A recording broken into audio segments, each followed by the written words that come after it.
সবাই খুলেছো ম্যাটেরিয়াল? তো আজকের ক্লাসটা আমাদের খুব ছোট্ট ক্লাস হবে, কারণ আজকের ক্লাসে তেমন বেশি কিছু নেই। গতদিনই আমরা শেষ করতে পারতাম যদিও, ঠিক আছে, করিনি আর কি, তোমরা সবাই ভোটিংয়ে না করেছো তাই। ঠিক আছে, তো আমরা শুরু করেছিলাম অ্যাসিড দিয়ে। অ্যাসিড পড়েছি, বেস পড়েছি, নিউট্রালাইজেশন রিয়েকশন পড়েছি, তারপর সল্ট পড়েছি, সল্টের প্রিপারেশন দেখেছি।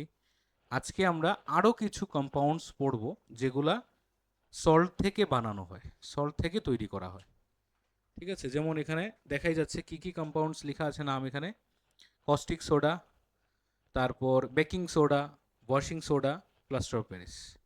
ঠিক আছে, তো এই চারটে কম মানে কম্পাউন্ডস আমাদের খুব ইম্পর্টেন্ট চারটে কম্পাউন্ডস, এগুলো আমাদের এভরিডে লাইফে খুব ইউজ করি, and they are prepared from salts. ঠিক আছে, সল্ট থেকে, বিশেষ করে আমাদের যে common salt NaCl, maximum NaCl থেকে এটা প্রিপারেশন করা হয়, অলমোস্ট অনেকগুলো আর কি। ঠিক আছে, সবগুলোই বলা যায়। সব থেকে প্রথম আমরা পড়ব কস্টিক সোডা। কস্টিক সোডা, তার যে কেমিক্যাল নেমটা কি তার? Sodium hydroxide. তোমরা নাম আগেও পেয়েছো। কস্টিক সোডাটা অ্যাসিডিক থাকে না বেসিক থাকে? Obviously it is in basic salt, আমরা বলতে পারি বেসিক। ঠিক আছে, বেসিক নেচারের থাকে সে।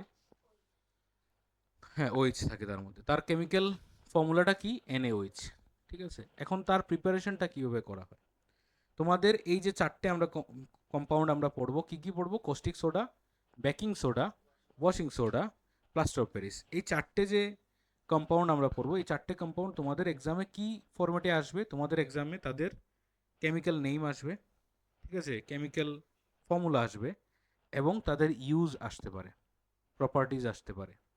ঠিক আছে, আর CBSE যারা আছো তোমাদের তো এগুলা থেকে ওই না আসবে, কেস স্টাডি বেসড কোয়েশ্চেন আসবে। ঠিক আছে, এগুলা বানিয়ে দেবে, অনেক গল্প বানিয়ে প্রশ্নগুলো দেবে, এবং এখান থেকে, হ্যাঁ, অ্যাসিড বেসের থেকে এই জায়গা থেকেই কোয়েশ্চেন্স ম্যাক্সিমাম করে CBSE। পুরো চ্যাপ্টার থেকে এই জায়গাটাই সব থেকে বেশি ইম্পর্টেন্ট আমাদের প্রশ্ন, এই চারটে মোস্ট ইম্পর্টেন্ট কম্পাউন্ডস। বুঝতে পেরেছ? আচ্ছা, তো সব থেকে প্রথম আমরা দেখি কস্টিক সোডা। এখন কস্টিক সোডার মধ্যে যে কম্পাউন্ডটা আছে ভালো করে লক্ষ্য করো, কি কি আছে? সোডিয়াম আর হাইড্রোক্সাইড।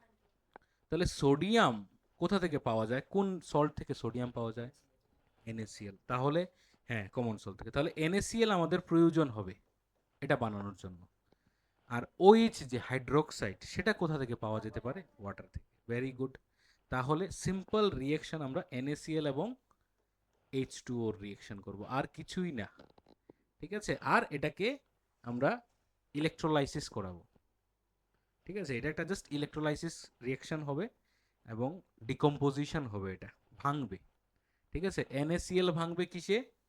Na প্লাস এবং Cl মাইনাস আয়নে। H2O ভাঙবে H প্লাস এবং OH মাইনাস আয়নে। তারপর এখানে রিয়েকশন হবে কার কার? Na আর OH এর। H2 গ্যাস লিবারেট হবে, Cl গ্যাস লিবারেট হবে, Cl2 ফর্মেট, আর NaOH তৈরি হবে। সিম্পল। ঠিক আছে, তো এখানে যে NaClটা নিয়েছি, সেটার একটা নতুন নাম আমরা আজকে শিখব। ঠিক আছে, কি লেখা আছে এটা? Brine, depleted brine. NaCl কে আমরা বলি ব্রাইন সলিউশন। NaCl এর সলিউশনকে ব্রাইন সলিউশন বলি। ঠিক আছে, তো এই যে রিয়েকশনটা, এই রিয়েকশনটাকে আমরা আরেকটা, তোমাদের বইয়ের মধ্যেই লেখা আছে, ক্লোর অ্যালকালি প্রসেসও বলে। ঠিক আছে, ক্লোর অ্যালকালি প্রসেসে আমরা মানে NaOH-টাকে বের করি। ঠিক আছে, তো মেইনলি এখানে কি করা হয়? এখানে একটা কন্টেনার নেওয়া হয়, এই কন্টেনারের মধ্যে অ্যানোড আর ক্যাথোড দেওয়া হয়। ঠিক আছে, অ্যানোড কি থাকে? পজিটিভ না নেগেটিভ? পজিটিভ। ক্যাথোড কি থাকে? নেগেটিভ। ঠিক আছে, তাহলে অ্যানোডের মধ্যে কে যাবে? পজিটিভ মধ্যে? না, Cl মাইনাস। ঠিক আছে, ভুল বলবে না এগুলা। ঠিক আছে, এটা অ্যানোড। ঠিক আছে, অ্যানোডটাকে অন্য কালার দিয়ে দিই, গ্রিন কালার দিয়ে দিই, পজিটিভ তো। তাহলে অ্যানোড এটা, হ্যাঁ। ঠিক আছে, আর এটা ক্যাথোড। ঠিক আছে, এটা হলো পজিটিভ, এখানে পজিটিভ টার্মিনাল, আর এটা হলো নেগেটিভ টার্মিনাল। ঠিক আছে, এখন পজিটিভের মধ্যে কে যাবে? পজিটিভ রোডের মধ্যে নেগেটিভ আয়ন যাবে। নেগেটিভ আয়নটা কে? Cl মাইনাস যাবে। সে গিয়ে কি করবে? একটা ইলেকট্রন দিয়ে দেবে। দিয়ে কি হবে, সিএল হবে।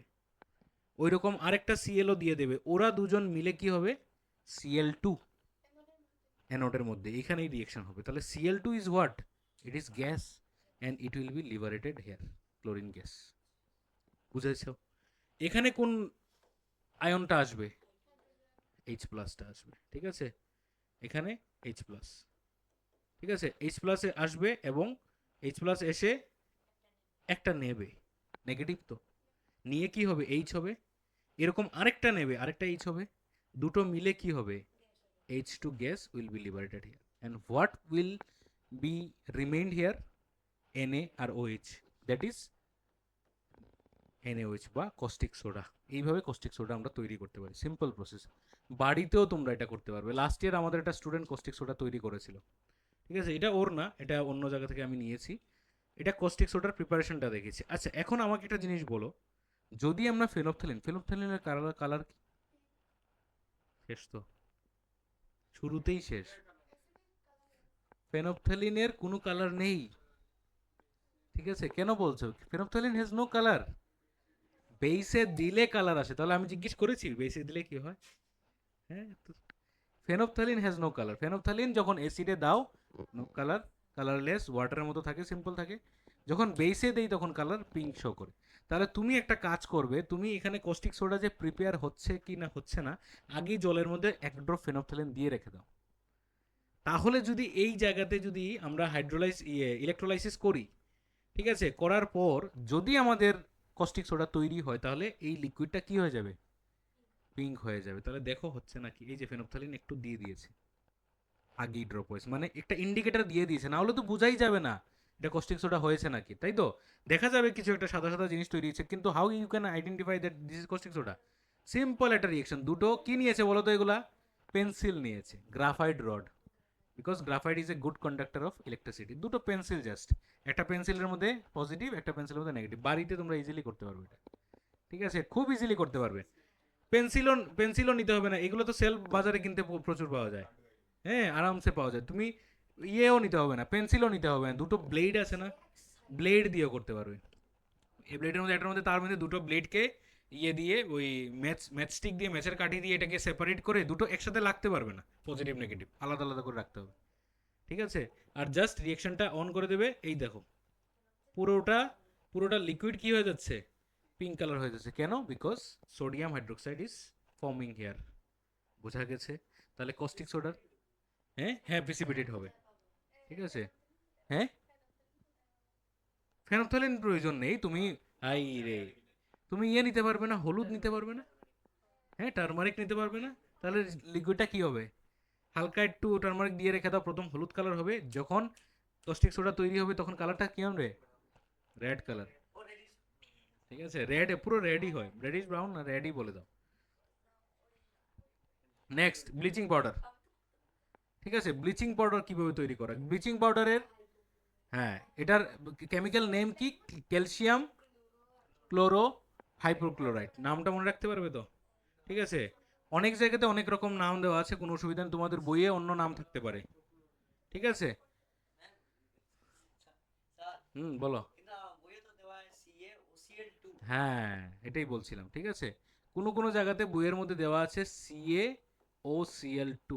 ঠিক আছে, এটাও দেওয়া আছে, দিস ইজ অলসো কারেক্ট, বা CaOCl that one also correct. ঠিক আছে, তোমরা বোথ ইউ ক্যান ইউজ, কিন্তু তোমাদের এনসিআরটি বইয়ে যেটা আছে সেটাই ইউজ করাটা বেটার।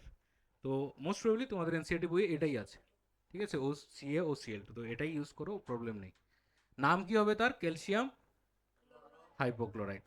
ঠিক আছে, প্রিপারেশনটা দেখো কিভাবে তৈরি করা হচ্ছে। এই যে ব্লিচিং পাউডারের প্রিপারেশন করা হচ্ছে, কিভাবে তৈরি করা হচ্ছে দেখো। প্রথম একটা বড় একটা এরকম একটা কন্টেনার নেওয়া হয়। ঠিক আছে, এই যে বড় একটা কন্টেনার নেওয়া হয়, এই কন্টেনারের মধ্যে ক্যালসিয়াম হাইড্রোক্সাইড, ঠিক আছে, মানে ড্রাই স্ল্যাক লাইম বলেছে, ড্রাই স্ল্যাক লাইম মানে ক্যালসিয়াম, হ্যাঁ, মানে ক্যালসিয়াম অক্সাইড না কিন্তু, হ্যাঁ, মানে ওইটাই আর কি, ক্যালসিয়াম হাইড্রোক্সাইড মানে ক্যালসিয়াম অক্সাইড ছিল, জল দিয়েছো, এটা স্ল্যাক লাইম হয়েছে, তারপর এটা শুকিয়েছো, পাউডার বানিয়েছো, ওই জিনিসটা নিয়েছি। কি নিয়েছি আমরা, ক্যালসিয়াম হাইড্রোক্সাইড নিয়েছি, মনে রাখবে কিন্তু CaOH হোল টু এটা নিয়েছি, ড্রাই ফর্মেট, মানে ইয়ে পাউডার ফর্মেটে নিয়েছি, পাউডার ফর্মে নিয়েছি। ঠিক আছে, নিয়ে তারপর এটার মধ্যে আমরা একটা গ্যাস চালিয়েছি। কি গ্যাস? ক্লোরিন গ্যাস পাস করেছি। আর ওই ক্লোরিন গ্যাস পাস করার পরে এক্সট্রা যে তার মধ্যে ময়েশ্চার ছিল, সেই ময়েশ্চারগুলো, এই যে ক্লোরিন গ্যাস দিয়েছি, এক্সট্রা ময়েশ্চার যে ছিল সেই ময়েশ্চারগুলো বেরিয়ে গেছে, এবং ওই পাউডারটাই আমাদের ব্লিচিং পাউডার নামে পরিচিত। বুঝতে পেরেছো? এই পাউডার যেটা তৈরি হয়েছে সেই পাউডারটার নাম হবে ব্লিচিং পাউডার। বোঝা গেছে নি জিনিসটা? তাহলে রিয়েকশন কার কার মধ্যে হয়েছে? এটা CaOH whole to plus Cl2, কি ফর্ম হয়েছে? CaOCl2। তাহলে বেরিয়ে যাবে কি? H2O। H2 না, H2O। তাহলে ওয়াটার বেরিয়ে যাবে, একটা অক্সিজেন আছে না সঙ্গে, ঠিক আছে, একটা অক্সিজেন তো থাকবে। তাহলে ওয়াটার যে এক্সট্রা ওয়াটার যে তার মধ্যে ছিল, তার মধ্যে ওয়াটার ছিল না, ঠিক আছে, ওয়াটার তো ছিল তার মধ্যে, ওই এক্সট্রা ওয়াটারগুলো বের করে দিয়েছি। তাহলে এই যে জিনিসটা তৈরি হলো, this is what, this is bleaching powder. Reaction একদম সিম্পল, কোনো টাফ রিয়েকশন তো না, এখানে বোঝাই যাচ্ছে Ca আর ও একটা অক্সিজেন থাকবে আর Cl2 বাস, আর আরেকটা অক্সিজেন H2O ফরম্যাটে বেরিয়ে যাবে বাস, ঠিক আছে, হাইড্রেটেড হয়ে যাবে। হ্যাঁ, তোমাদের ইয়ের মধ্যে, বইয়ের মধ্যে দেওয়া আছে ক্যালসিয়াম অক্সিক্লোরাইড, ঠিক আছে, এটাও কারেক্ট। ক্যালসিয়াম ক্লোরো হাইপোক্লোরাইডও নিতে পারো, আর CaOCl2 যদি দাও তাহলে এটার নাম হবে ক্যালসিয়াম অক্সিক্লোরাইড। বোঝা গেছে? যে কোনো একটা নিতে পারো, কোনো অসুবিধা নেই। নেক্সট হলো আমাদের বেকিং সোডা। বেকিং সোডা কি চিনো তোমরা? আগে এটা বলো আমাকে। বেকিং সোডা কি নাম আজকে প্রথম শুনেছো, না বেকিং সোডা আগেও পড়েছো? কোথায় ইউজ হয় বেকিং সোডা? কেক বেক করতে ইউজ করা হয়, ঠিক আছে, কেকস বানাতে ইউজ করা হয়। আর কোথায় ইউজ করা হয়? হুম, ওয়াশিং এ বেকিং সোডা তো দেই না, ওয়াশিং এ তো ওয়াশিং সোডা দেবো, ঠিক আছে। ব্লিচিং পাউডার দেই আমরা, ব্লিচ দেই, ব্লিচিং পাউডার আমরা ওয়াশিং এ কখনো কখনো ইউজ করি। কোনো কাপড়ের মধ্যে দাগ লেগে থাকলে bleaching bleaching powder is a good oxidising agent আমরা বলি, ঠিক আছে, কালারকে রিমুভ করে দিতে পারে, ঠিক আছে। তো কি বলছিলাম, হ্যাঁ, তো এই যে বেকিং সোডা, হ্যাঁ যেটা বলেছো তোমরা ঠিক আছে, যে baking soda are used in bakeries, ঠিক আছে, বেক বেক করার জন্য, বা বেকিং সোডার আরেকটা ফরম্যাট আছে যেটাকে আমরা বলি বেকিং পাউডার, ঠিক আছে। মোস্টলি এটাকে আমরা বেটার বলি যে baking powder are used in ওই বেকারিজ, ঠিক আছে, বা বিভিন্ন ওই ফুড ইন্ডাস্ট্রিতে। বেকিং সোডা না, বেকিং পাউডারটা ইউজ করা হয়। তাহলে বেকিং সোডা এবং বেকিং পাউডারের মধ্যে হালকা একটু পার্থক্য আছে, ঠিক, আগে বেকিং সোডাটা পড়ে নিই আমরা। One of the main components of baking powder is baking soda, লেখা আছে এখানে। বেকিং সোডার কেমিক্যাল নেমটা কি? নামেই বোঝা যাচ্ছে, সোডিয়াম হাইড্রোজেন কার্বনেট বা সোডিয়াম বাইকার্বনেট, ঠিক আছে। ফর্মুলা হলো NaHCO3, মনে রাখতে পারবে তো? আচ্ছা, প্রিপারেশনটা দেখো তার কি করে হচ্ছে, প্রিপারেশনটা পুরো ভালো করে দেখো। প্রথম এখানে দেখা যাচ্ছে জিনিসটা, একটা কন্টেনার নিয়েছে, এখানের মধ্যে নিয়েছে, হ্যাঁ, CaCO, ক্যালসিয়াম কার্বনেট, ঠিক আছে, আর এখানে কি নিয়েছে? ডাইলিউট HCl, ঠিক আছে। ডাইলিউট HCl এর সাথে ক্যালসিয়াম কার্বনেটের রিয়েকশন, তাহলে কি তৈরি হবে বলো তো? ক্যালসিয়াম, ব্রেইনে এগুলা কাজ করে নাকি? ক্যালসিয়াম কার্বনেট প্লাস HCl কি তৈরি হতে পারে?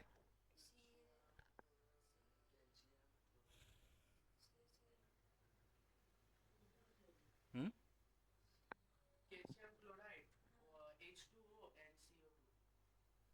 ইয়েস, ভেরি গুড, ঠিক আছে, CaCl2 plus H2O plus CO2, carbon dioxide gas বেরোবে, ঠিক আছে। তাহলে দেখি রিয়েকশনটা আমরা, এখানে একটা গ্যাস রিলিজ হবে, ঠিক আছে। এই গ্যাসটা কি গ্যাস হবে? Carbon dioxide gas. ওই কার্বন ডাইঅক্সাইড গ্যাসটাকে কোথায় দিয়েছে? ওয়াটারে। ওয়াটারের মধ্যে আরেকটা সলিউশন আছে এটার মধ্যে,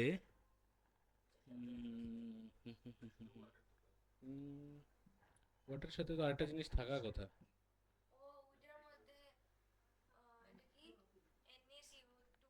এই যে ঠিক আছে, NaOH, sodium hydroxide, sodium hydroxide দেওয়া আছে এটার মধ্যে, ওয়াটারের মধ্যে, ঠিক আছে, ওয়াটারের মধ্যে সোডিয়াম হাইড্রোক্সাইড দেওয়া আছে, কোস্টিক সোডা, যেটা একটু আগে আমরা তৈরি করেছিলাম। এখন দেখো আমরা কি করেছি, আমরা ওই প্রথম যে রিয়াকশনটা করিয়েছি CaCO3 প্লাস HCl, এটা জাস্ট আমাদের একটা স্টার্টিং ফরম্যাট। এটা কেন করেছি, শুধু আমাদের CO2 গ্যাসের জন্য, আর কিছু না। তুমি ডিরেক্ট যদি কার্বন ডাইঅক্সাইড গ্যাস পাস করো সোডিয়াম হাইড্রোক্সাইডের মধ্যে দিয়ে, তখনও তুমি সোডিয়াম কার্বনেট তৈরি করতে পারবে। ঠিক আছে, সোডিয়াম হাইড্রোজেন কার্বনেট এখন আসেনি, সোডিয়াম কার্বনেট তৈরি হবে, সোডিয়াম কার্বনেট। তাহলে এই জিনিসটা, এই রিয়েকশনটা কেন করেছি আমরা, এই রিয়েকশনটা করার একমাত্র কারণ হলো কার্বন ডাইঅক্সাইড গ্যাসের জন্য, আর কিছু না। ঠিক আছে, ওই যে দিক থেকে বেরিয়েছে কার্বন ডাইঅক্সাইড গ্যাস বেরিয়েছে, আর এটা এখানে ওয়াটারের সাথে ডিজলভ আছে সোডিয়াম হাইড্রোক্সাইড। ঠিক আছে, এটা যখন মিক্সড হয়েছে, মিক্সড হওয়ার পর এখানে যে জিনিসটা তৈরি হয়েছে এটার নাম কি, সোডিয়াম কার্বনেট। এখনো বাকি আছে। এখন সোডিয়াম কার্বনেটকে কি করা হবে, এটাকে মিক্স করা হবে, ঠিক আছে, ওয়াটারের সাথে সোডিয়াম কার্বনেটকে। ঠিক আছে, এই যে সোডিয়াম কার্বনেটকে ওয়াটারের সাথে মিক্সড করা হবে, আবার কার্বন ডাইঅক্সাইড গ্যাস তার মধ্যে পাস করা হবে, তখন তৈরি হবে আমাদের সোডিয়াম হাইড্রোজেন কার্বনেট। বোঝা গেছে? এটা দুটো প্রসেসে হয় রিয়েকশনটা। হ্যাঁ, তিনটা স্টেপ বলতে পারো। ঠিক আছে, প্রথম স্টেপটা কি হবে, CaCO3 প্লাস CO2 gives হে HCl gives CaCl2, এটা আমাদের কিছু প্রয়োজন নেই, CO2 প্লাস H2। এখন এই CO2টা পাস করাবো আমরা, হ্যাঁ এই CO2টা পাস করাবো NaOH এর সলিউশন। ঠিক আছে, আর সলিউশন মানে কি, অ্যাকোয়া সলিউশন আর কি। ঠিক আছে, NaOH এর অ্যাকোয়া সলিউশন। তাহলে পাস করালে কি তৈরি হবে, Na2CO3। ঠিক আছে, ব্যালেন্স তো করতে হবে। আর প্লাস বাই প্রোডাক্ট হিসাবে H2, হ্যাঁ ওয়াটার বেরোবে। ঠিক আছে, এরপরে এই Na2CO3 এর মধ্যে আবার কার্বন ডাইঅক্সাইড গ্যাস পাস করতে হবে ওয়াটারের সাথে রিয়েক্ট করে। ঠিক আছে, তখন আলটিমেটলি আমাদের NaHCO3 বা সোডিয়াম হাইড্রোজেন কার্বনেটটা তৈরি করা হবে। তো কখনো কখনো রিয়েকশন এসে যায় প্রিপারেশন। ঠিক আছে, বা এই তিনটে স্টেপের মধ্যে কোনো একটা স্টেপ হয়তো বা ঘুরিয়ে প্রশ্ন দিয়ে দিতে পারে তোমাদের। ঠিক আছে, তো তিনটে স্টেপ শিখে রাখবে, তোমাদের ম্যাটেরিয়ালে সুন্দর করে দেওয়া আছে এগুলো। ঠিক আছে, এখন এই যে বেকিং সোডা আমরা পেলাম, আমাদের কিছুই না, এই বেকিং সোডার সাথে যদি আমরা কোনো একটা অ্যাসিডকে মিশিয়ে দিই, ঠিক আছে, তাহলে এই বেকিং সোডাটা কি, বেস। বেসের সাথে অ্যাসিডের রিয়েকশনে কি তৈরি হবে, very good, salt plus water. কিন্তু একটা জিনিস মিস করে নিলে, যেহেতু এখানে CO3 আছে, তাহলে কার্বন ডাইঅক্সাইড গ্যাস তো বেরোবে। তাহলে এই কার্বন ডাইঅক্সাইড গ্যাসই আমাদের ব্রেডের ভিতরে ঢুকে থাকে। ঠিক আছে, আর ওই ব্রেডের ভিতরে কার্বন ডাইঅক্সাইড গ্যাসগুলো ঢুকে থাকে, তার জন্যই এটা ফ্লাফি হয়ে ফুলে যায়। ইস্টের কাজ আমাদের বেকিং পাউডারে করে, ইস্ট সেম করে।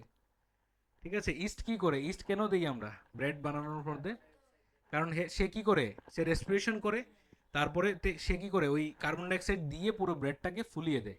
ঠিক আছে, তখন আমরা যখন এই ব্রেড, হ্যাঁ এয়ার বাবলস তৈরি হয়, যখন আমরা ব্রেডটা যখন বেক করি, তখন যখন বের করা হয় এটার মধ্যে গর্ত গর্ত দেখা যায়, ওই গর্তগুলো কি, এয়ার বাবলস গুলো। তো যারা এরকম অনেকে আছেন যারা মানে ইয়ে দিয়ে খায় না, তোমার ইস্ট দিয়ে ব্রেড অনেকে বানায় না, অনেকে খায় না। ঠিক আছে, কারণ ইস্টটাকেও তো, ইস্ট একটা লিভিং বিং। অনেক আছে না ভেগান যারা থাকে, যারা টোটালি কোনো ধরনের কোনো অ্যানিমাল প্রোডাক্ট বা কোনো ধরনের কোনো অ্যানিমাল প্রোডাক্ট, অ্যানিমাল থেকে আসা প্রোডাক্ট বা ডাইরেক্ট অ্যানিমাল প্রোডাক্ট বা ইনডাইরেক্ট অ্যানিমাল প্রোডাক্ট কনজিউম করে না, ইউজ করে না। তো ওনারা দেখবে যে ওই বেকিং পাউডার দিয়ে তৈরি করে। ঠিক আছে, তো তোমার ঘরে যদি বেকিং সোডা থাকে, তাহলে তুমি বেকিং পাউডার বানাতে পারবে easily, you can made, just you have to add any kind of edible acid. তাহলে হ্যাঁ এডিবল অ্যাসিড, মাই গো, না না কি কয় দেখছো নি। ঠিক আছে, citric acid, any kind of citric acid you can give, any kind of fruits, ফ্রুটের জুস, লেমনের দিতে পারো। ঠিক আছে, যেটা খুব ফেমাস, তোমরা এরকম দেখবে ইউটিউবের প্রচুর ভিডিও আছে যেগুলোর মধ্যে বলে যে ইস্ট, বিনা ইস্ট के पिज़्ज़ा बनाना सीखते हैं चलिए, এরকম করে। ঠিক আছে, বিনা ইস্ট के कैसे পিজা বানাতে। তো ইস্ট ছাড়া পিজা কিরকম বানানো যায়, ওই প্রসেসে সে কি করবে জানো, সে বেকিং পাউডার নেবে, সরি বেকিং সোডা নেবে, বাজার থেকে বেকিং সোডা আনবে, সেটাকে ইয়োগার্টের সাথে মিশিয়ে দেবে, কার্ডের সাথে, দইয়ের সাথে মিশিয়ে দেবে। মিশানোর সঙ্গে সঙ্গে দেখবে এটা থেকে বাবলস বেরোনো শুরু হয়। তাহলে this is what, this is formation of carbon dioxide gas, বা এজ এ হোল এটাকে কি বলবো, বেকিং পাউডার। তাহলে এই জিনিসটাই হলো বেকিং। ফর্মিক অ্যাসিড তুই কোথা থেকে পাবি? এডিবল আমি বলি না, আমরা ফর্মিক অ্যাসিড আমরা যেটা খাই আমরা ওইটাই দেবো, ঠিক আছে? আচ্ছা, বুঝতে পেরেছো জিনিসটা? এটা এই যে রিয়েকশনটা দেখো, ঠিক আছে? এই যে baking powder reaction, NaCO3 plus acidic salt, আর ওই কনস্টার্চ দিলে দিতে পারো, নাও দিতে পারো, এটা অপশন। একদম খুব তাড়াতাড়ি রিয়েকশনটা হয় দেখো, ঠিক আছে? হুম, এটা বেকিং পাউডার মনে হয়, ঠিক আছে? বেকিং পাউডার, হ্যাঁ ঠিক আছে, লিকুইডে নেওয়া হয়েছে। আর শেষ নাকি? Baking soda requires an acid, এই যে, ঠিক আছে, এটা বেকিং সোডা। এই যে এখান থেকে এই যে বাবলস গুলো দেখতে পাচ্ছ, এগুলা কি? কার্বন ডাইঅক্সাইড, ঠিক আছে? আর এখানে এটা কি? Baking soda. এটার মধ্যে একটু একটা অ্যাসিড দিয়েছে, তারপরেই এইরকম বাবলস তৈরি হয়েছে, ঠিক আছে? তাহলে বাড়িতে যদি আমাদের বেকিং সোডা, বেকিং পাউডার নাও থাকে, we can make, yes, lemon মিশিয়ে দাও, বেকিং পাউডার তৈরি হয়ে যাবে। বুঝতে পেরেছো? এখন পার্থক্যটা বোঝা গেছে জিনিসটা?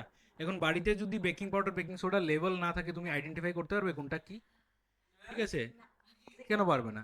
দুটোটা দুটোটা জলের মধ্যে দাও, জলের মধ্যে মিশানোর পরে যেটা বাবলস তৈরি করবে ওইটা আমাদের বেকিং পাউডার, যেটা বাবলস তৈরি করবে না এটা বেকিং সোডা, ঠিক আছে? Next, washing soda. এখন আগের রিয়েকশনটাতে কি পেয়েছিলাম? আগের কম্পাউন্ডটা কি ছিল? Baking soda. ফর্মুলাটা কি ছিল? Sodium carbonate, simple sodium carbonate ছিল। তৈরি হয়েছিল কোথা থেকে? সোডিয়াম বাইকার্বনেট থেকে। এখন এতটুক জায়গা অবধি যদি রেখে দাও, তাহলেই এই জিনিসটা তুমি আর খেতে পারবে না, that will be harmful for us, ঠিক আছে? এবং ওই ধরনের ওই কম্পাউন্ডটার নাম হলো কি? ওই, ভুল বলে দিয়েছি, ঠিক আছে, সোডিয়াম হাইড্রোজেন কার্বনেট যেটা তৈরি হয়েছে, সেটার পর তুমি যদি এটাকে হিট করে দাও, ঠিক আছে, বেকিং সোডাকে তুমি যদি জাস্ট হিট করে দাও, তাহলে এক্সট্রা যে হাইড্রোজেন আছে তার মধ্যে, সেটা ইভাপোরেট হয়ে যাবে, এবং যে কম্পাউন্ডটা তৈরি হবে সোডিয়াম কার্বনেট, তখনই এটা তুমি আর খেতে পারবে না। তাহলে পার্থক্য শুধু একটা হাইড্রোজেনের, ঠিক আছে? আগের কম্পাউন্ডটা ছিল কি? NaHCO3, এটার নাম কি? বাইকার্বনেট। আর কম্পাউন্ডটার নাম কি, এমনি কমন নেম কি? Baking soda. আর এটা কি? Na2CO3, washing soda. রাত দিন পার্থক্য, এটা ডিটারজেন্ট, ঠিক আছে? ওয়াশিং ডিটারজেন্ট না, এক্সট্রিমলি সরি, ঠিক আছে? ডিটারজেন্ট না, মানে কাইন্ড অফ, মানে chemical that is used for washing purposes, ঠিক আছে? হ্যাঁ, একটা খাই এলিগা, দোকানে গেলে দেখবাই, ঠিক আছে, অনেক সময় দোকানে গেলে দেখবে যে দোকান মানে ভুসিমাল দোকানে তো এগুলো পাওয়া যায়, গ্রোসারি শপে। তো গ্রোসারি শপে গেলে দেখবে যে ওনার যে আছেন ওনাকে বলা হয় যে খাওয়ার, আর মানুষ মানে এটা তো সোডা না, এটা মানে কারেক্ট প্রোনাউন্সিয়েশন কি? এটা সোডা, কিন্তু কিন্তু বাংলাতে মানুষ কি বলে এটাকে? শুনেছো কিছু? সুডা, সুডা, সুডা বা সুটা, ঠিক আছে? এটাকে সুডাও বলে অনেকে আমাদের লোকাল ল্যাঙ্গুয়েজে, বা সুটাও বলে, ঠিক আছে? ঠিক আছে, বিভিন্ন রিজিয়নের পার্সন বিভিন্ন রকম কথা বলে আর কি, ঠিক আছে? হ্যাঁ, তো এটাকে কি বলে? খাওয়ার সুটা আর কাপড় ধোয়ার সুটা, ঠিক আছে? তো এটা আসলে সোডা প্রোনাউন্সিয়েশন। তো একটা হলো বেকিং সোডা, আর একটা হলো ওয়াশিং সোডা, দুটো আলাদা। তাহলে খাওয়ার কোনটা হবে? বেকিং সোডাটা হবে আমাদের খাওয়ার, আর ওয়াশিং সোডাটা হবে ধোয়ার জন্য। তাহলে ওয়াশিং সোডার তিনটে রিয়াকশন, তিনটে স্টেপে ওয়াশিং সোডাকে আমরা তৈরি করি। প্রথম আমরা কি নেই? অ্যামোনিয়া, ঠিক আছে? অ্যামোনিয়ার সাথে রিয়াকশন করাই ওয়াটারের, তখন তৈরি কি হয়? Ammonium oxide, sorry ammonium hydroxide, ঠিক আছে? অ্যামোনিয়াম হাইড্রোক্সাইডকে কার্বন ডাইঅক্সাইড গ্যাস দিয়ে পাস করা হয়, তখন তৈরি হয় অ্যামোনিয়াম বাইকার্বনেট, ঠিক আছে? তারপর অ্যামোনিয়াম বাইকার্বনেটের সাথে ব্রাইনের প্রিপারেশন করা হয়, ব্রাইনের মিক্সচার করা হয়, ঠিক আছে? মানে NaCl, NaCl এর কমন সল্ট, NaCl এর সলিউশন, এটা কিন্তু সবগুলোই সলিউশন, কোনোটাই কিন্তু, হ্যাঁ হ্যাঁ সব, হ্যাঁ সবগুলো একোয়াসে থাকবে। তারপর কি তৈরি হয়? NaH, sodium bicarbonate. এখন এই যে জিনিসটা, এটা কিন্তু বেকিং সোডা। এখন এটাকে কি করা হয়? হিট করা হয় এট এ 180 to 200 ডিগ্রি সেলসিয়াস, ঠিক আছে? বলো, হিট করা হলে তখন তার থেকে যে এক্সট্রা কিছু কার্বন ডাইঅক্সাইড আছে এগুলো বেরোয়, ঠিক আছে, ওয়াটার আছে, এগুলা বেরোয় এবং যে জিনিসটা তৈরি হয় সেটা হলো সোডিয়াম কার্বনেট। এবং এটার সাথে কিছু ক্রিস্টালস ফরমেশনে বা ক্রিস্টাল ফর্মে ওয়াটার থাকে, 10H2 কিছু ওয়াটার থাকে তার মধ্যে, ক্রিস্টাল ফর্মে আর কি, জল। ঠিক আছে, 10H2 তার সাথে থাকে, তাহলে তার টোটাল ফর্মুলাটা হবে Na2CO3 ডট 10H2O। ঠিক আছে, এটা ডট বোঝায় যে তার সাথে ক্রিস্টাল ইনটু আর কি, ইনটু ফর্মেটি আর কি। ঠিক আছে, তার সাথে 10 মানে 10 মোল ওয়াটার, এনহাইড্রাস ওয়াটার তার মধ্যে থাকে আর কি, ক্রিস্টাল ফর্মে থাকে। ঠিক আছে, লিকুইড ফর্মে না। আর এটার পুরো নামটা কি হবে তাহলে? সোডিয়াম কার্বনেট আর ডেকাহাইড্রেট, শুধু হাইড্রেট না, ডেকাহাইড্রেট, ডেকা মানে কি 10। ঠিক আছে, তো এটার কেমিক্যাল নেম কি হবে? Sodium carbonate decahydrate. মনে রাখতে পারবে তো? ওই ওই জায়গাগুলো মনে রাখবে, কত ডিগ্রিতে আমরা সোডিয়াম বাইকার্বনেটকে হিট করলে সোডিয়াম কার্বনেট পাই। ছোট ছোট কোয়েশ্চেন এগুলো আসতে পারে। কোনটা গো? ক্যাটালিস্ট যেটা ইউজ করা হয়, ক্যাটালিস্ট এমন একটা জিনিস যেটা রিয়েকশনে কখনোই পার্ট নেয় না, জাস্ট রিয়েকশনটাকে ফাস্ট করে দেয়। ঠিক আছে, অনেক সময় আমরা অনেক ক্যাটালিস্ট ইউজ করি। ক্যাটালিস্ট হলো এমন একটা কেমিক্যাল, মনে রাখতে পারো তোমরা, যে যেটা রিয়েকশনে পার্ট নেয় না বাট রিয়েকশনটাকে ফাস্ট করে দেয়। বুঝতে পেরেছো? আমরা ক্যাটালিস্ট পাবো ইয়ের মধ্যে, কার্বন চ্যাপ্টারের মধ্যে অনেকগুলো ক্যাটালিস্ট আছে। ঠিক আছে, ফার্স্ট চ্যাপ্টারে। আচ্ছা ঠিক আছে, আমি দেখিয়ে দেবো পরে। ঠিক আছে, তো এটা শেষ নাকি ভিডিও? আচ্ছা, সো এই দেখে নাও, সোডিয়াম হাইড্রোজেন কার্বনেট যেটা ফর্ম হয়েছিল আগে, সোডিয়াম বাইকার্বনেট, সেটাকে যদি আমরা হিট করি তাহলেই আমাদের ওই সোডিয়াম কার্বনেট তৈরি হবে, যেটা আমাদের ওয়াশিং সোডা। ঠিক আছে, বাস সিম্পল, আর কিছু না। বুঝতে পেরেছো? সোডিয়াম বাইকার্বনেট যেটা ছিল সেটাকে তুমি জাস্ট হিট করলে, মানে এটা এই যে রিয়েকশনটা এখানে দেখিয়েছে এটা ওইখান থেকে শুরু হয়েছে আর কি। তারপরে ওয়াটার অফ ক্রিস্টালাইজেশন দেওয়া হয়, আর সঙ্গে তার সাথে এই 10H2টা থাকে। এই ওয়াটারটা যে অ্যাড করা হয় এটা ক্রিস্টাল ফর্মে থাকে আর কি তার মধ্যে। বুঝতে পেরেছো? মানে আমাদের সোডিয়াম বাইকার্বনেট যেখানে শেষ হয়েছিল, সোডিয়াম বাইকার্বনেট যেখানে শেষ হয়েছিল সেটা এই যে এখানে তৈরি হয়েছিল না সোডিয়াম বাইকার্বনেট, এটাকে হিট করা হয়েছে। মানে ওই যে এই যে মানে ভিডিওটা দেখছো, এই ভিডিওটা ওইটারই পার্ট কিন্তু, মানে আমি পরের পার্টটা দিয়েছি আর কি। এখানে তৈরি হয়ে গেছিল সোডিয়াম বাইকার্বনেট, এটাকে পরে হিট করেছে, সোডিয়াম কার্বনেট তৈরি হয়েছে, তার সাথে ওয়াটার অফ ক্রিস্টালাইজেশন অ্যাড করা হয়েছিল। বুঝতে পেরেছো? Next, inter conversion of sodium carbonate and sodium bicarbonate, মানে তাদের নিজস্ব রিয়াকশনগুলো কি হতে পারে। সোডিয়াম কার্বনেট, তার মধ্যে কার্বন ডাইঅক্সাইড গ্যাস পাস করলে এবং H2O দিলে সোডিয়াম হাইড্রোজেন কার্বনেট প্রিসিপিটেট তৈরি হয়, যেটা আমরা কি বলি, যেটাকে বেকিং সোডা। আর এই বেকিং সোডাটাকে হিট করলে সোডিয়াম কার্বনেট তৈরি হয়। বাস সিম্পল, এটা হলো ইন্টার কনভার্সন রিয়েকশন। এটা তো রিলিজ হয়ে যায়, ঠিক আছে, এক্সট্রা ফর্মে। এটা লাস্টে আবার হয়, ঠিক আছে, Na2CO3, এটার সাথে আবার H2O 10H2O অ্যাড করা হয়, ওয়াটার অফ ক্রিস্টালাইজেশন, তখন তৈরি হয় Na2CO3 ডট 10H2 ডেকাহাইড্রেট। বুঝতে পেরেছো? নেক্সট, লাস্ট আমাদের কম্পাউন্ড প্লাস্টার অফ প্যারিস। ঠিক আছে, এটার কেমিক্যাল ফর্মুলাটা কি? 2CSO4 dot H2O। কোনো কোনো জায়গাতে, ইয়েস, কোনো কোনো জায়গাতে এটা লেখা আছে CaSO4 ডট হাফ H2O। তাহলে কি বোঝা যাচ্ছে বলো তো? রেশিও, হ্যাঁ, রেশিওটা সেম। এখানে রেশিও কত? 2:1, তাই তো? এখানে রেশিও কত? 1:হাফ। তাহলে এই জিনিসটাকে যদি আমরা একটু সিম্পলিফাইড ফর্মে 2 সাথে মাল্টিপ্লাই করি, কত আসবে? 2:1ই আসবে। তাহলে রেশিও সেম, মানে যদি ক্যালসিয়াম সালফেট দুটো হয় তাহলে তার জন্য 1 মোল ওয়াটার লাগবে। বুঝতে পেরেছো? মানে এই যে ক্যালসিয়াম সালফেট CaSO4, হ্যাঁ, আর এখানে CaSO4 আছে, তাহলে দুটো যদি CaSO4 হয় তার মধ্যে হাফ যাবে H2O এখানে, আর হাফ H2O যাবে এখানে, একটা H2, সরি, ঠিক আছে, অল টোটাল একটা H2O থাকবে। যদি তুমি CaSO4ই 1 মোল নাও তাহলে তো হাফ H2O থাকবে, আর বাকিটা দিতে হবে না। ঠিক আছে, এখন দুটোটাই কারেক্ট ফরম্যাট। ঠিক আছে, 2CaSO4 ডট H2O বা CaSO4 ডট হাফ H2। এটার কেমিক্যাল নেমটা কি? কেমিক্যাল নেমটা হবে ক্যালসিয়াম সালফেট হেমিহাইড্রেট। হেমি মানে হাফ, ঠিক আছে, হেমি হাইড্রেট, বোঝা গেছে? এই যে তার formula 2CSO4.H2O or CSO4 half H2O। এখন এটা তৈরি কোথা থেকে হয়?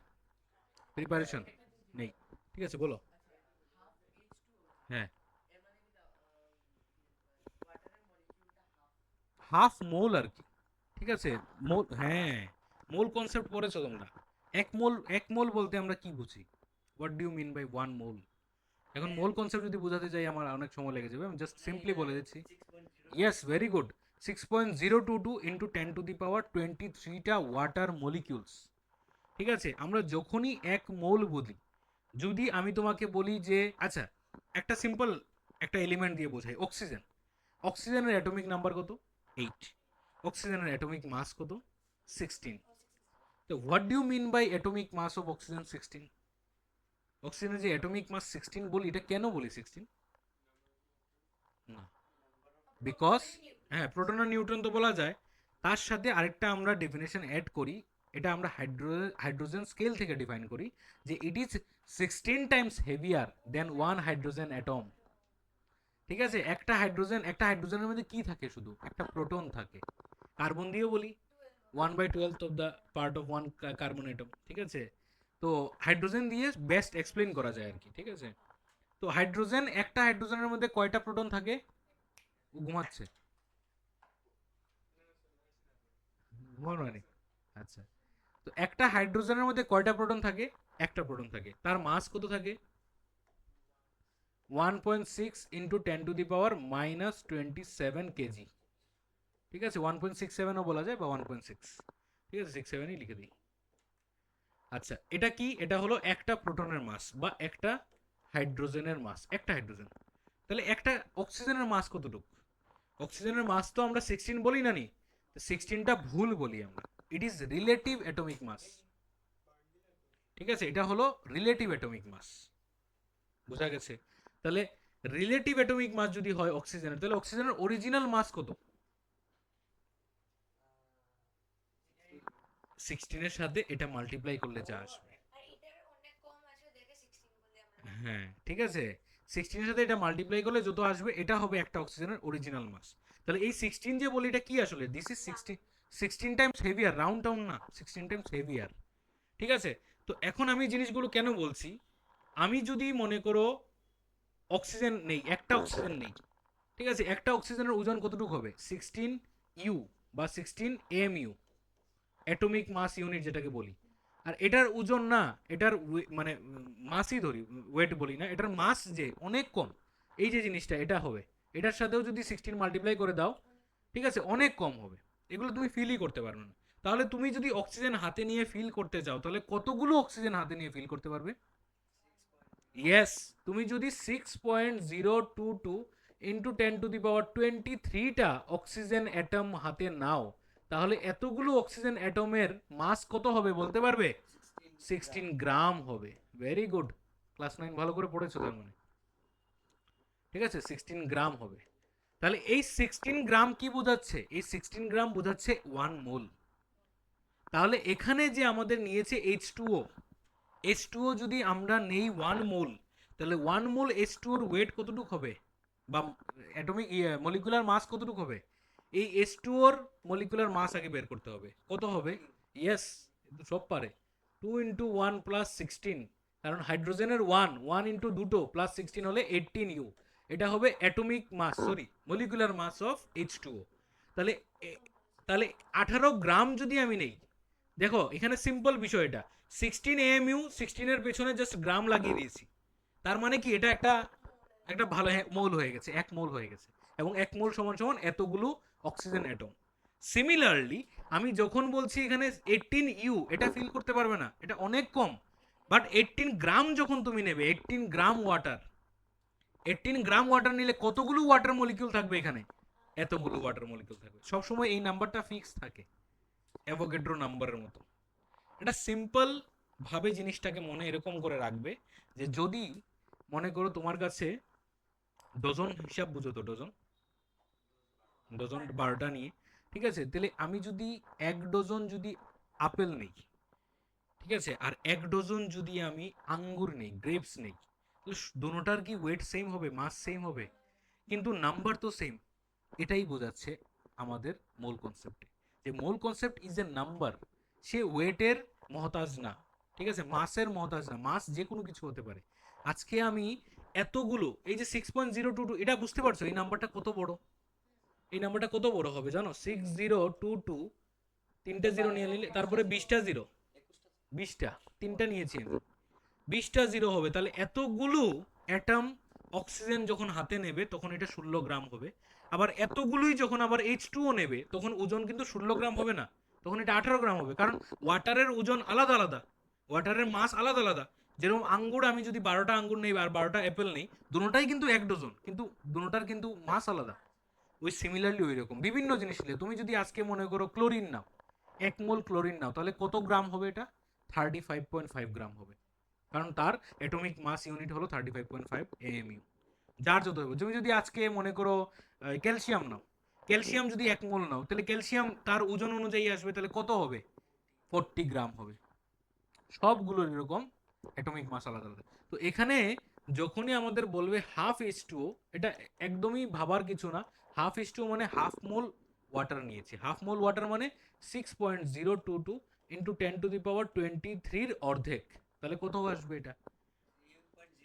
3.011 ইন্টু 10⁻23টা অ্যাটম হবে। তাহলে এখানে অসুবিধা নেই, অক্সিজেন আমরা ওয়াটারকে আধা করছি না, ঠিক আছে? তোমাদের যদি মাথাতে আসে যে ওয়াটারকে অর্ধেক করে বের করছি, না, ওয়াটার আছে এখানে, ওয়াটার মলিকিউল গুলো অর্ধেক, half water molecule.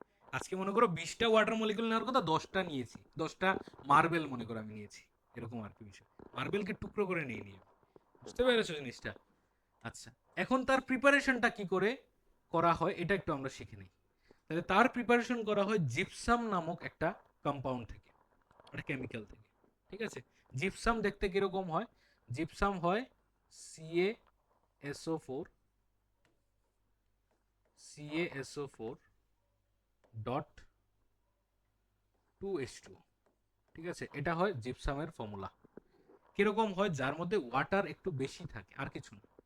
Gypsum R plaster of প্যারিসের পার্থক্য এটাই, প্লাস্টার অফ প্যারিসে ওয়াটারের পরিমাণটা কম থাকে, আর জিপসামের মধ্যে ওয়াটারের পরিমাণটা বেশি থাকে, ঠিক আছে? কিছুই না, হিট করতে হয়, just just you will heat gypsum. জিপসামকে হিট করলে কি তৈরি হবে? এখন এটা দেখো দুটো রিয়েকশন আছে, ঠিক আছে? এটাকে যদি হিট করি তাহলে কি তৈরি হবে? CaSO4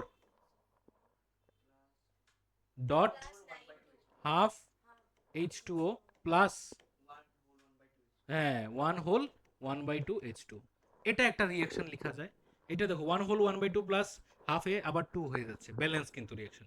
আবার কোনো কোনো জায়গাতে বইয়ের মধ্যে এটাও দিয়েছে 2 CaSO4 ডট 2H2, এখানে একটা বাইরে একটা 2 মোল নিয়ে নিয়েছে, জিপসামের 2 মোল, পুরো পুরো 2 মোল জিপসাম নিয়েছে। এখন এটাকে যদি আমরা হিট করি তখন কি পাবো? তখন CaSO4 পাবো, ঠিক আছে, ডট 2H2O পাবো, প্লাস 3H2O পাবো। দেখো তো মিলে নাকি? হ্যাঁ, 2CaSO4, আর এই হে ভুল করেছি, এখানে হবে, এই তো এখন ঠিক আছে, 2CaSO4, ঠিক আছে? এখানে দেখো হাইড্রো ওয়াটার মলিকুল কয়টা? 2 দুগুণে 4টা, ঠিক আছে? আর CaSO4 কয়টা? 2টা। এই যে CaSO4 2টা, আর একটা ওয়াটার, আর এখানে 3টা ওয়াটার, 3 আর একে 4টা, এখানে দেড় আর আধায় কত? 2টা।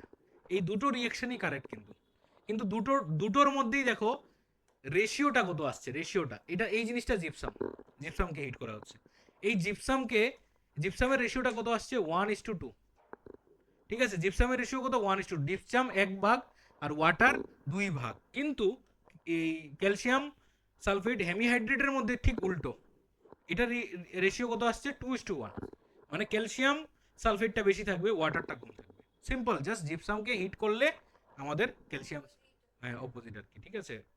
জাস্ট এটাকে হিট করে নিতে হয়, এটা তৈরি হয়ে যায়। বোঝা গেছে জিনিসটা? বাস, আর তো কিছু নাই। এখন এখন এই যে জিনিসটা তৈরি হয়েছে, হ্যাঁ, 3, এটা তো লিবারেট হয়ে যাবে, হ্যাঁ, ঠিক আছে? এখন এই যে জিনিসটা তৈরি হয়েছে, এটার সাথে যদি আমি আবার ওয়াটার মিক্সড করে দিই তাহলে কি হবে বলো তো? আবার জিপসাম তৈরি হবে না?